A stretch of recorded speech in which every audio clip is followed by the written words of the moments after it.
Good morning ma'am. Students, आज मैं आपको बताऊंगी कि आपका जो साइंस का पेपर बोर्ड का है, आपने उसकी प्रिपरेशन कैसे करनी है, किस तरह से आपने उसको प्रिपेयर करना है। आपके साइंस के सिलेबस में 3 पार्ट्स में डिस्ट्रीब्यूशन है, फिजिक्स का, केमिस्ट्री का और बायोलॉजी का। फिजिक्स के चैप्टर ये आपके पास ये हैं, केमिस्ट्री के ये हैं और आपको पता भी है बायोलॉजी के ये। जैसे ही आपका मैथ्स का पेपर फिनिश हो जाएगा, उसके बाद आपने स्टार्टिंग कहाँ से करनी है, हर बच्चे ने कैसे तैयारी करनी है, उसके बारे में आपको बताऊंगी मैं। सबसे पहले आपने स्टार्ट करना है अपना बायो वाला पार्ट। कौन सा स्टार्ट करना है? बायो वाला पार्ट। बायो वाले पार्ट में अपने फंडामेंटल यूनिट ऑफ लाइफ करना है। एनसीईआरटी की बुक उठाना, उसको थॉरोली लेसन को रीड करना।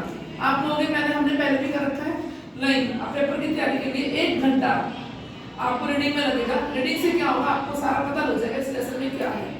उसके बाद करने हैं आपने इंडेक्स और एक्सरसाइज क्वेश्चंस।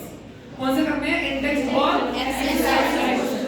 इंडेक्स और एक्सरसाइज क्वेश्चन जब आप कर लोगे, उसके बाद आपने क्या करना है, इसको ट्यूटर को उठाना है। ट्यूटर को, एग्जाम ट्यूटर जो आपने लिया हुआ है, उसमें जो ट्यूटर में वो लेसन दिया हुआ है, जहां पर भी जो क्वेश्चन हरियाणा बोर्ड के आए हुए हैं फंडामेंटल ऑफ लाइफ में से, वो करने हैं। कोई डायग्राम है, कोई डिफरेंस है, 5 नंबर में कौन सा आ रहा है, 3 नंबर में कौन सा आ रहा है, 2 मार्क्स में कौन सा आ रहा है। ठीक है, ऐसे ही आपने टिश्यू को लेना है। टिश्यू में आपने रीडिंग करनी है। पहले रीडिंग करने से आपको रिवाइज हो जाएगा, फिर क्वेश्चन आंसर करने हैं, फिर ट्यूटर में से इंपॉर्टेंट क्वेश्चन करने हैं। क्लियर? नेक्स्ट है हमारे पास इंप्रूवमेंट इन फूड रिसोर्सेज। तीसरे नंबर पे आपने ये चैप्टर करना है। ये जो बायोलॉजी वाला काम है, तीनों चैप्टर्स की आपकी रिवीजन हार्डली मेरे हिसाब से जिस दिन आपका मैथ का पेपर होगा, उस दिन रात तक आपकी बायोलॉजी निपट जानी चाहिए।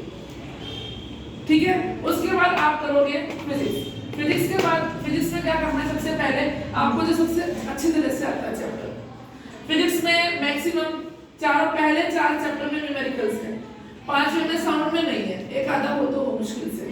पहले 4 में न्यूमेरिकल्स है। न्यूमेरिकल के लिए आपको मैं तरीका बताऊंगी कैसे करना है न्यूमेरिकल। सबसे पहले आपने मोशन और लॉ ऑफ मोशन दोनों इंटरलिंक्ड है एक दूसरे से। जितनी भी डेफिनेशन इसके अंदर आती है, कि आपकी जितनी भी डेफिनेशन इसके अंदर आती है motion and law of motion के अंदर, उसमें आपने वो याद करनी है। जैसे मास एंड वेट हो गया, जैसे वो ग्रेविटेशन में आता है आपका। ठीक है, uniform motion, non uniform motion क्या होता है, स्पीड और डिस्टेंस में डिफरेंस क्या होता है, इनकी यूनिट्स क्या होती हैं। जितने भी इक्वेशन ऑफ मोशन है, v = u + at, ये वाली इक्वेशन की डेरिवेशन वो आपने याद करना है। थ्योरी वाला पार्ट, डेरिवेशन प्लस फॉर्मूले, 3 चीजें याद रखनी। उसके बाद न्यूमेरिकल वो करने हैं जो आपके हरियाणा बोर्ड में या लास्ट के पेपर्स में आएंगे, सिर्फ वो न्यूमेरिकल करने हैं, सिंपल न्यूमेरिकल। एनसीईआरटी के न्यूमेरिकल नहीं छोड़ने जो एग्जांपल्स में दिए हुए हैं। मैंने एग्जांपल्स के बोले, ध्यान रखना। समझ में आ गया? और उसके बाद आपके बोर्ड के फर्स्ट प्रेफरेंस क्या होगी आपकी? थ्योरी होगी। थ्योरी के बाद फॉर्मूले, फिर डेरिवेशन, उसके बाद न्यूमेरिकल पहले एनसीईआरटी के एग्जांपल से करने हैं, और जो एक्सरसाइज में आपको दिए हुए हैं वो करने हैं। दोनों चैप्टर्स में काफी सिमिलरिटी है। न्यूटन का फर्स्ट लॉ, न्यूटन का सेकंड लॉ। उसके बाद वर्क एंड एनर्जी। वर्क क्या होता है, वर्क की डेफिनेशन, एनर्जी की उसका फॉर्मूला, एनर्जी कितनी तरह की होती है, काइनेटिक एनर्जी, पोटेंशियल एनर्जी होती है, काइनेटिक एनर्जी का डेरिवेशन दिया हुआ है। इनसे रिलेटेड न्यूमेरिकल्स भी करने हैं। न्यूमेरिकल नहीं आते, फॉर्मूले करना, और जो हरियाणा बोर्ड में लास्ट में आए हुए हैं वो आपने करने हैं।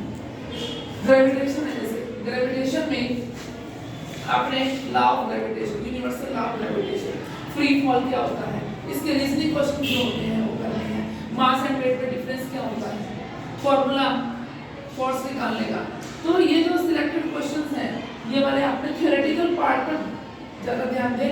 न्यूमेरिकल भी करने हैं, लेकिन उन बच्चों के लिए बता रही हूं जो पास नहीं हो रहे हैं। थ्योरी को प्रेफर करें, उसके बाद न्यूमेरिकल के फॉर्मूले करें, और वो न्यूमेरिकल करें जो हरियाणा बोर्ड में आए हुए हैं या एनसीईआरटी के एक्सरसाइज और टेक्स्ट में दिए हुए हैं। समझ में आ गई मेरी बात?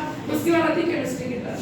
केमिस्ट्री में आपने सबसे पहला फोकस इन दोनों चैप्टर्स को करना है, matter in our surrounding and is matter around us sphere. इन दोनों चैप्टर में जितने डेफिनेशन है उनकी लिस्ट बनाओ उनकी लिस्ट बनाओ, और लिस्ट बनाकर उनको याद करना शुरू करो कि भाई सब्लिमेशन क्या होता है, इवैपोरेशन क्या होता है, मेल्टिंग पॉइंट क्या होता है, बॉइलिंग पॉइंट क्या होता है, latent heat of fusion, latent heat of vaporization. इस तरह से डेजर्ट कूलर में पानी ठंडा क्यों रहता है, हथेली पर ऐसे डालें तो ठंडी क्यों लगती है, इस तरह के रीजनिंग क्वेश्चन जिसके आप आंसर अच्छे से दे सकते हो स्टेट्स ऑफ मैटर, तीनों स्टेट्स में डिफरेंस, सॉलिड, लिक्विड और गैस, कैरेक्टरिस्टिक्स ऑफ मैटर। ये मैं क्वेश्चन वो गिन रही है जो हर बच्चा याद कर सकता है और नंबर ले सकता है। डिग्री सेल्सियस को केल्विन में बदलना, केल्विन को डिग्री सेल्सियस में बदलना। फर्स्ट और सेकंड चैप्टर में कोई फार्मूले नहीं है, कोई कुछ नहीं है। तीसरा चौथा चैप्टर वो बच्चा करे जो फार्मूले कर सकता हो।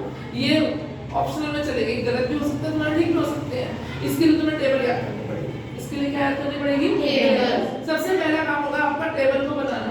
उस टेबल से अगर आप जिस बच्चे को टेबल बनानी आ गई, चैप्टर 3 भी हो जाएगा, चैप्टर 4 भी हो जाएगा। क्योंकि चैप्टर 3 के अंदर आपको बनाना है फार्मूले। फार्मूले बनते हैं वैलेंसी से। वैलेंसी कहां से आती है? एटॉमिक नंबर से आती है। तो 1 से लेकर 20 तक के जितने एलिमेंट्स हैं वो टेबल बनाइए, ठीक है। उसके बाद आप कोई भी केमिकल फार्मूला बना सकते हो, प्लस जो आपकी बुक के अंदर टेबल दिए हुए हैं, स्पेशली जो पॉलीएटॉमिक आयन वाला टेबल है वो वाला, जैसे सल्फेट है, फास्फेट है, अमोनियम है, तो कार्बोनेट है कि नहीं, ये वाले सारे जितने एलिमेंट्स हैं पॉलीएटॉमिक आयंस की फॉर्म। उसके बाद 4th चैप्टर आपने करना। दोनों चैप्टर स्कोरिंग है, लिखना कम है, नंबर ज्यादा मिलेंगे, लेकिन उस बच्चे को मिलेंगे जो मेहनत करेगा, जो टेबल बनाने सीखेगा।